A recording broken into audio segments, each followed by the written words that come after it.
Welcome, everyone, to Planet of NY Sports. Here we talk Yankees, Mets, Giants, Jets, and a little bit of the Knicks, Nets. You could all hear the disappointment in my voice, but before I get into anything, can you all just do me a favor and hit that like button and hit that subscribe button so you can keep up with our content?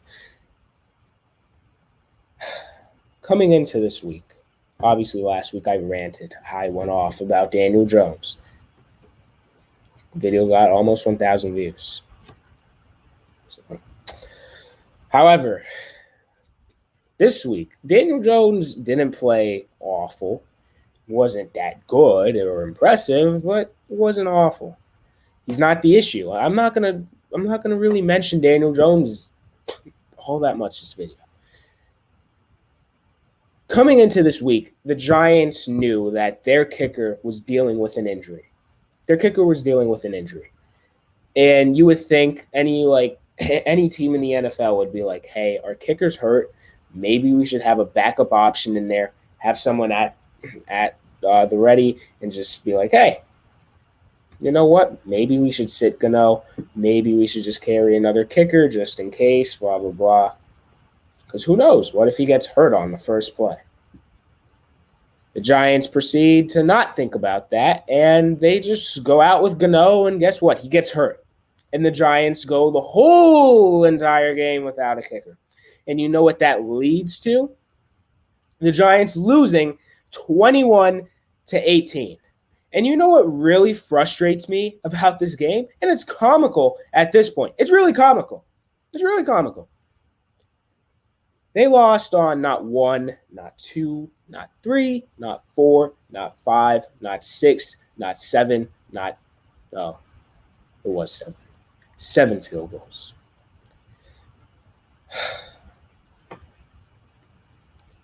I've just about had it with this team. And Brian Daboll, I would say my patience is wearing thin. But I think at this point, I don't want to say anything too, but I've just about had it with Brian Daboll. And here I was after he led the Giants to the playoffs in 2022. I was like, I love this guy. He's going to be a great coach. We're set. We're good. Nope. That season was the worst thing to happen to the Giants and their rebuild. Brian Daboll, I said it last week, he's become the cowardly lion. I have not liked what I see. I said that. I have not liked what I've seen from Daboll on and even off the field. Some of his personality is he has a temper. His play calling has been pretty atrocious. I've just about had it with Brian Daboll. I'm almost ready to say I'm done. However, some fans are probably going to say, oh, it's not that bad. You know, you guys played a close game.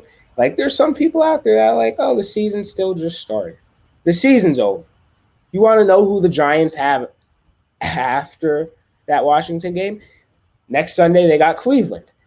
Then they got Dallas. Then they got Seattle. Then they got Cincinnati. And then I'm pretty sure it's Eagles. And then you're going to Pittsburgh. And then you're finally at home and you're playing against Washington.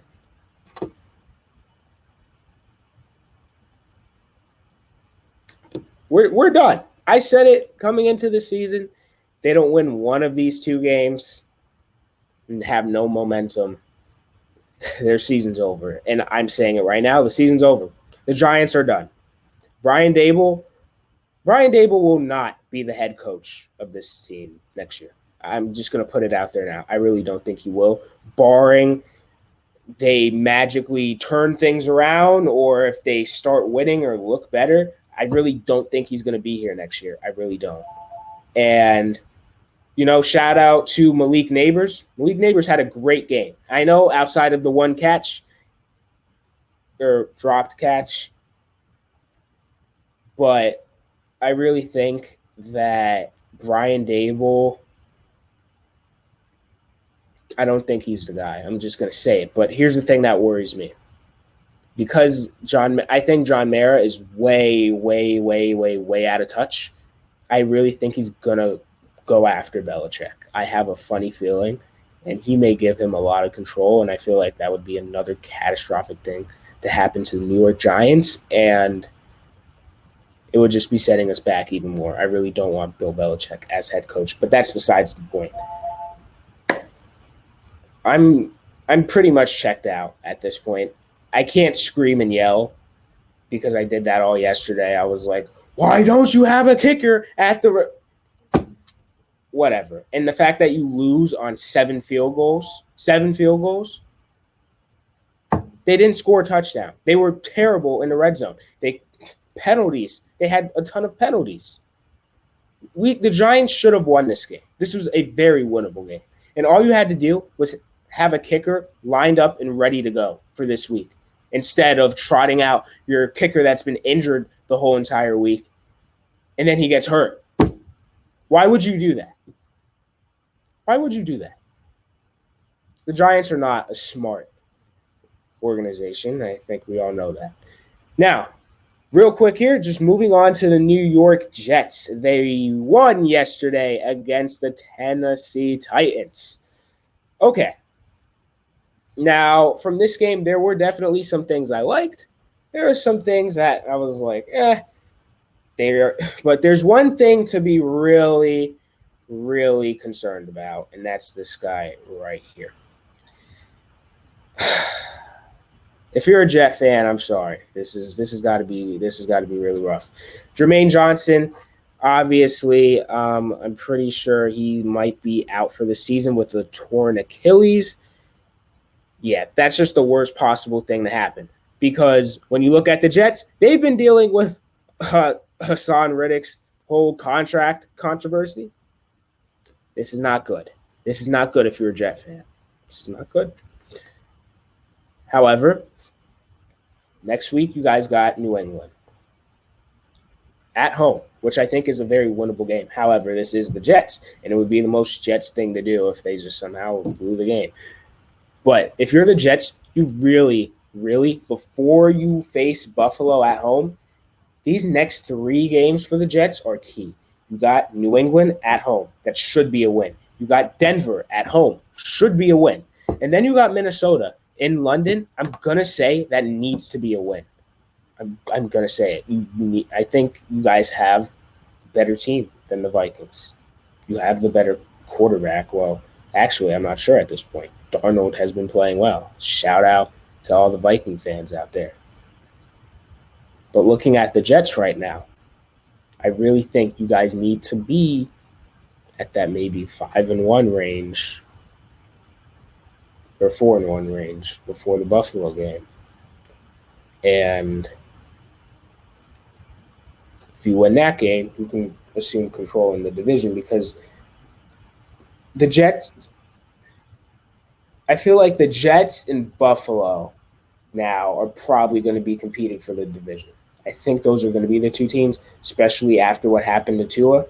I think it's just going to be between the Jets and Bills, and you want to win these next 3 games. If you're the Jets, you want to win them. But they're going to have to start playing better. Rodgers has been he had yesterday, I noticed he had a pretty rough time with the play clock. I noticed that could be worked on.